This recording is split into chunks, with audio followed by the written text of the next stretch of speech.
नमस्कार दोस्तों। देखिए अभी हम लोग क्लास कर रहे हैं मॉडर्न हिस्ट्री की, जिसमें भारत के नए नए राज्यों के बारे में और ब्रिटिश का जो संघर्ष है उन सभी को हम लोग उस टॉपिक को हम लोग देख चुके हैं, जो कि लगभग 7-8 वीडियो होंगे। उन सभी के बारे में हम लोग क्लासेस कर चुके होंगे। उसी क्लास को आगे बढ़ाते हुए अब एक नए टॉपिक की शुरुआत होगी, जो कि ब्रिटिश भारत और विदेशी के साथ, जो कि चाहे वो आपका पड़ोसी देश बर्मा हो, नेपाल हो, भूटान हो, अफगान हो, इन देशों के साथ किस तरह का संबंध रहते हैं, कौन कौन सी लड़ाइयाँ लड़ी जाती है, किस तरह की संधियाँ की जाती है, इन सभी के बारे में हम लोग चर्चा करेंगे।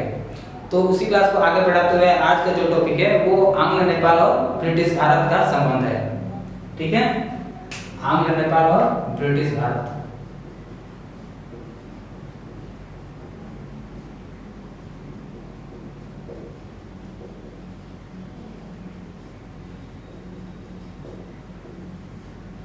आंग्ल नेपाल और ब्रिटिश भारत में सबसे पहले हम अगर नेपाल की बात करें तो नेपाल जो है बेसिकली 18वीं शताब्दी में सैन्य दृष्टि से काफी मजबूती के रूप में उभर कर सामने आ रहा था। जिस तरह से नेपाल पर उसके पड़ोसी राज्य आक्रमण कर रहे थे, तो उन सभी पड़ोसी राज्यों पर जो वहाँ के जो सरदार थे, चाहे शासक थे, जो आक्रमण कर रहे थे, उनको हार का सामना करना पड़ता था। नेपाल के द्वारा उन शासकों को काउंटर किया जा सकता था। लेकिन एक समय के बाद लगभग 1814-15 के करीब नेपाली सेना जो है कमजोर होने लगी, और कमजोर होने लगी तो इस तरह से इधर ब्रिटिश व्यापारी जो है, ब्रिटिश अधिकारी जो है, अपने क्षेत्र को बढ़ाने के लिए या नए नए राज्य, नए नए देश पर आक्रमण कर रहे थे। इसी में एक नेपाल पर भी आक्रमण करने का सिलसिला देखने को मिलता है, और इस तरह से व्यापार को मतलब बढ़ाना चाहते हैं ब्रिटिश अधिकारी। तो ब्रिटिश व्यापारी और आंग्ल नेपाल के बीच ये जो संघर्ष होता है, जो कि एक हम लोग देखते हैं आंग्ल नेपाल युद्ध, जिसमें आंग्ल नेपाल युद्ध में एक संधि भी होती है जिसे हम लोग सगौल की संधि कहते हैं। तो ये सारी टॉपिक के बारे में हम इस क्लास में आज चर्चा करेंगे कि किस तरह से सगौली की संधि होती है और किस तरह से आंग्ल नेपाल युद्ध का शुरुआत होता है। देखिए, नेपाल में सबसे पहले अगर देखा जाए तो बंगाल के नवाब जो मीर कासिम थे, मीर कासिम के द्वारा 1762 में आक्रमण किया जाता है। ठीक है, लेकिन यह जो आक्रमण है यह असफल है। यह जो आक्रमण है, मीर कासिम के द्वारा जो आक्रमण किया जाता है, यह असफल हो जाता है। कुछ सालों बाद एक ब्रिटिश रेजिमेंट के द्वारा नेपाल पर आक्रमण किया जाता है, ताकि वहां पर अपना व्यापार कायम किया जा सके। किनके द्वारा किया जाता है? British regiment.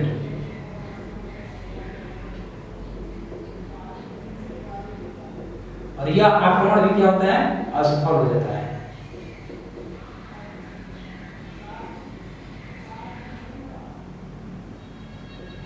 अब देखिए, अब जैसे मीर कासिम के द्वारा और ब्रिटिश रेजिमेंट के द्वारा ये जो आक्रमण किए गए, ये असफल हो गए, तो कुछ सालों बाद यानी कि एक व्यवहारिक संधि होती है, और उसी व्यवहारिक संधि में आपका ये युद्ध की जो रणनीति है, इसको कायम करने के लिए, मतलब कि इसको थोड़ा शिथिल करने के लिए एक व्यवहारिक संधि की जाती है। और यह व्यवहारिक संधि जो है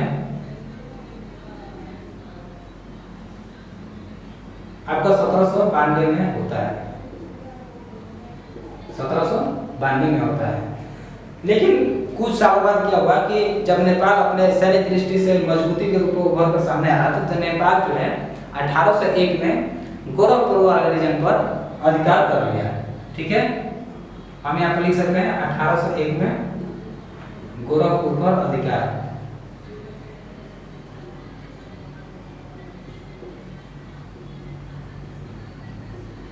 जब यह और गोरखपुर पर अधिकार किसके द्वारा किए गए हैं? नेपाल के द्वारा। जब यह गोरखपुर पर अधिकार कर लिया गया नेपाल के द्वारा, तो बदले में क्या है कि ब्रिटिश जो है इस पर आक्रमण किया, इसे काउंटर करने के लिए, इसको हराने के लिए आक्रमण किया। और वो जो ब्रिटिश अधिकारी है, अगले साल यानी कि हम 1802 में लिख सकते हैं, कैप्टन नॉक्स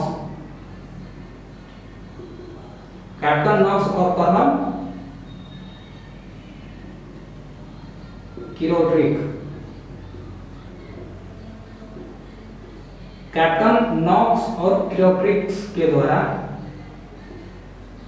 ये जो दो अधिकारी है कैप्टन नॉक्स और कर्नल किरोट्री के द्वारा नेपाल पर आक्रमण किया जाता है, लेकिन ये जो आक्रमण किया जाता है ये भी असफल हो जाता है, मतलब कि यहाँ पर भी हार जाते हैं। ये भी हार जाते हैं। तो इस तरह से देखते हैं कि ये जो गोरखपुर वाला जो रीजन है वो नेपाल के अधीन है, और जब ये गोरखपुर वाला रीजन नेपाल के अधीन हो जाता है तो इस तरह से नेपाल और ब्रिटिश भारत के बीच एक निर्धारित सीमा तय करना मुश्किल हो जाता है, यानी कि वो कठिन हो जाता है कि एक निर्धारित सीमा कौन सी है, क्या है, इसके बारे में एक कठिन के रूप में देखा जाता है। तो अब यह जो गोरखपुर पर अधिकार करना ही आंग्ल नेपाल युद्ध का संघर्ष बनता है। अब हम बात करते हैं आंग्ल नेपाल युद्ध का। तो देखिए आंग्ल नेपाल युद्ध का जो शुरुआत होता है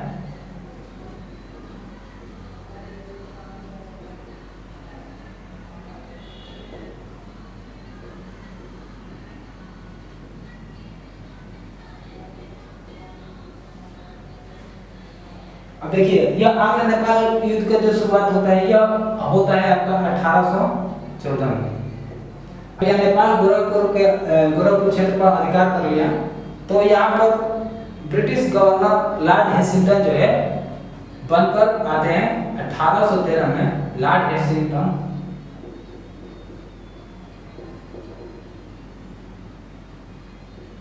ब्रिटिश गवर्नर जो है लॉर्ड हेसिंगटन 1813 में आते हैं, और ब्रिटिश गवर्नर लॉर्ड हेसिंगटन के द्वारा एक नेपाल पर युद्ध की रणनीति बनाई जाती है, और हेसिंगटन के नेतृत्व में ही युद्ध पर आक्रमण करने का प्लान किया जाता है। तो देखिए यहाँ पर लॉर्ड हेसिंगटन जो है, यहाँ पर जो लॉर्ड हेसिंगटन है नेपाल पर आक्रमण करने की नीति अपनाती है। तो नेपाल को 3 तरह से घेरने की नीति अपनाई जाती है, ठीक है। अब देखिए कौन कौन सी कहां से कहां तक जाते हैं युद्ध। अब देखिए यह जो नेपाल है पहला सतलज नदी, मतलब कि हम बोल सकते हैं कि लॉर्ड हेसिंगटन के द्वारा नेपाल को घेरने की नीति बनाई जाती है, आक्रमण करने की नीति बनाई जाती है। तो सबसे पहले देखते हैं सतलज नदी की ओर से, ठीक है। सतलज नदी की ओर से कौन जाता है? कर्नल ऑक्टरलोनी, ठीक है। सेकेंड इधर देखते हैं पटना की तरफ से कौन जाते हैं?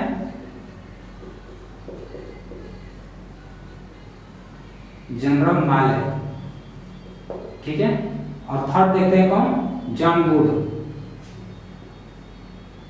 अब ये जो जॉन वुड है यह आपका गोरखपुर से नेपाल की ओर जाते हैं। तो लॉर्ड हेसिंगटन के नेतृत्व में इन अधिकारियों के द्वारा नेपाल पर आक्रमण करने की प्लान की जाती है, और ये आक्रमण नेपाल पर करते हैं। तब जो यह आक्रमण की जाती है लगभग यह आपका 1815 तक की जाती है, और 1815 में जब की जाती है तो इस समय तक नेपाल की जो सेना है वो थोड़ा कमजोर हो जाती है, जो कि इन सभी सैनिकों का सामना नहीं कर पाते हैं। और इस तरह से सैनिक जब सामना नहीं कर पा जाती है तो ब्रिटिश अधिकारी जो है कुछ इलाकों पर अधिकार कर लेती हैं। जैसे वो कौन कौन से जो क्षेत्र हैं हम लिख सकते हैं कि वो क्षेत्र अल्मोड़ा है और कुमाऊं है, ठीक है। यानी कि लॉर्ड हेसिंगटन के द्वारा अल्मोड़ा और कुमाऊं पर जब अधिकार कर ली जाती है तो इस तरह से नेपाल का जो रीजन है वो अपने अधीन आ जाता है, ठीक है। अब देखते हैं कि जब अल्मोड़ा और कुमाऊं वाला जो क्षेत्र है वो ब्रिटिश के अधीन आ जाती है तो इस तरह से एक संधि की नीति अपनाई जाती है।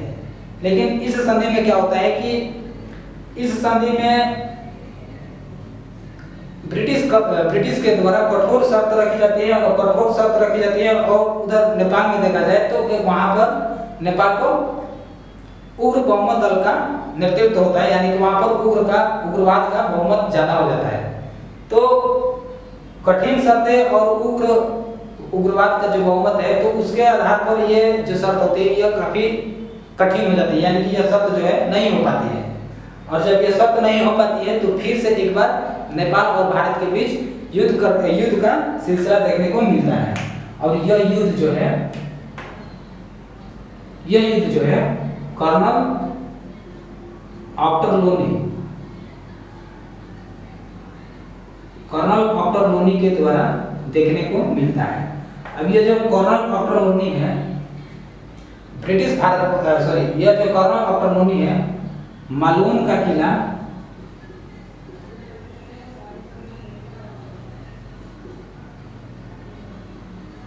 मालून का किला पर अधिकार कर लेता है।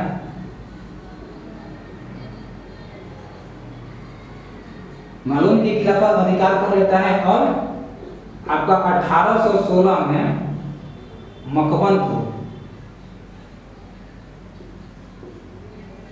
1816 में मकबनपुर पर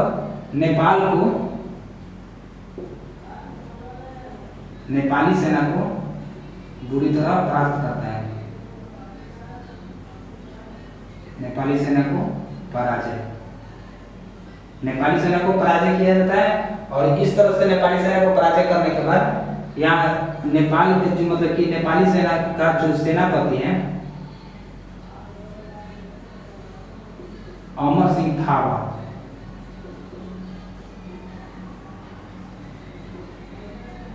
नेपाल का जो सेनापति है अमर सिंह थापा को अपने अधीन कर लेता है। और यहाँ पर फाइनल रूप से जब लॉर्ड कॉर्नवालिस जब ब्रिटिश अधिकारी के द्वारा नेपाल पर अधिकार कर लिया जाता है तथा अमर सिंह थापा को अपने अधीन कर लिया जाता है, तो मुख्य रूप से संगौली की संधि होती है जो कि आपका 1816 में होती है। तो हम देखते हैं कि 1816 में जो संगौली की संधि होती है इसमें कौन कौन सी रखी जाती है। अब 1816 में जो संगौली की संधि होती है इसमें ब्रिटिश कंपनी के द्वारा कुछ शर्तें रखी जाती है। तो उसमें आप देखते हैं कि पहला जो शर्त है जिसमें आपका गढ़वाल, हुमायूं और हिमालय की जो तराई है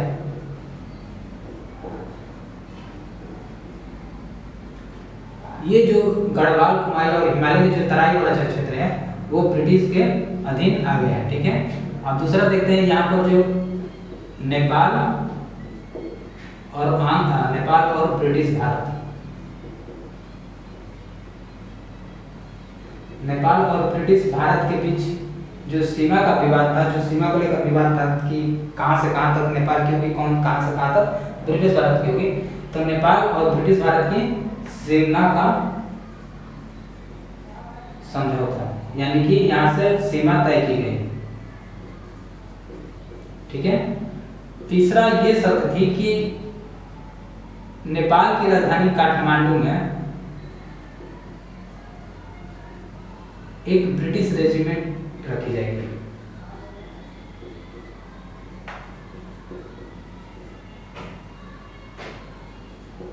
ब्रिटिश रेजिमेंट रखी जाएगी। और चौथा शर्त यह है कि शिमला, मसूरी और नैनीताल ये जो जगह है ये भी ब्रिटिश के अधीन आ गई। और यहाँ पर ब्रिटिश जो है अपना मुक्त रूप से यानी कि खुले तौर से यहाँ पर व्यापार कर सकते थे।